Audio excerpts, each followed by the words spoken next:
A wata rana, Shehu da abokinsa sun yi tafiya wani gari.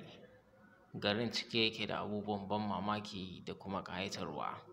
Suna tsakar tafiya sai abokin Shehu ya tambayi Shehu. Kai, wannan gari da mugun kyau haka, Shehu kalli ka gani don Allah. Ka ji ka, wannan garin ai ba baƙona ba ne, amma fa akwai kyau. Abokina don Allah in tambaye ka mana. Ina sauraren ka. Aboki don Allah ta ya suka yi wannan dogon abin haka? Gaskiya ka bani mamaki. Yanzu kai baka san wannan ba, lallai ka cika ba ƙauye. Ai wannan rijiyoyi ne ake juya su sama a ƙasa.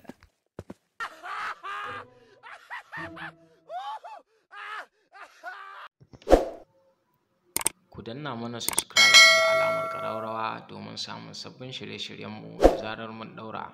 Mun gode.